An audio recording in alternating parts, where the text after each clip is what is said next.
In Money Watch, Florida lawmakers are looking to make financial literacy a requirement for high school graduation. The State House's Pre-K through 12 Appropriations Subcommittee unanimously approved the bill on Wednesday. It comes as more states aim to improve teens' understanding of personal finances. If passed, students will be required to take a half-credit course on financial literacy and money management as a condition to graduate. This would start in the fall.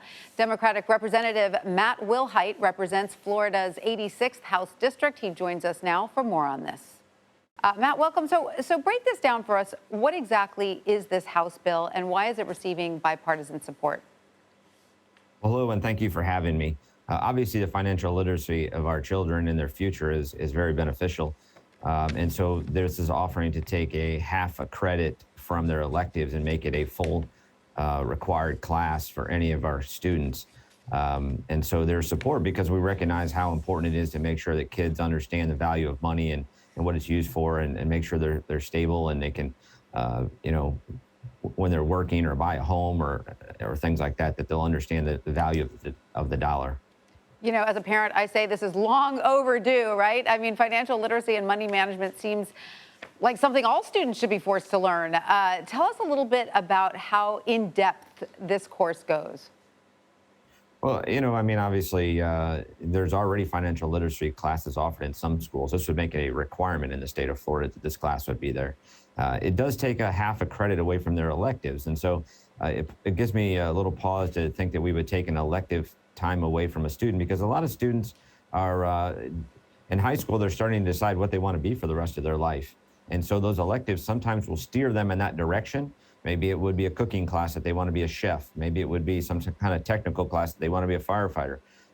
But obviously, every one of those students still needs to know what the value of the dollar is and how to manage their money. And a lot of people with technology today are not using bank statements or checks and stuff as much as electronically and stuff. So this would probably bring it back a step for them and help them understand how to manage it and understand a balance.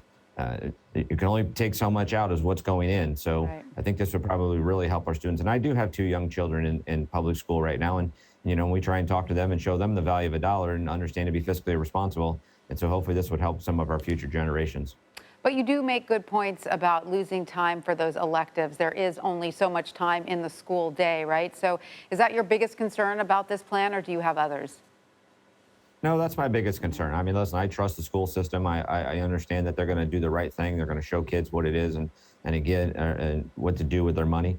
But as I said, I'm a little concerned, like I say, because that time that kids aren't as specifically in the books, understanding a specific subject, are those other times where their minds are sometimes thinking about what they want to do, where they want to go. And it's not just all about books because some trades may not use as much of the classes that are required right now, and some would. But I like those electives because I think those are the times. They're not just the times that kids get to be out of the classroom. They are still doing and learning trades.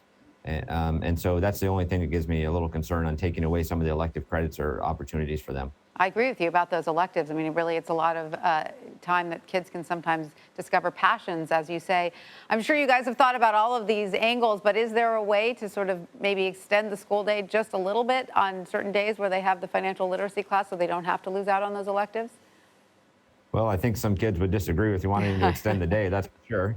Some parents might like it, but our kids are already in school a good period of time, and we're trying to squeeze it into everything we can. And I understand we try and balance the needs and the wants of students, parents, and probably what we believe is the best for our children for their future.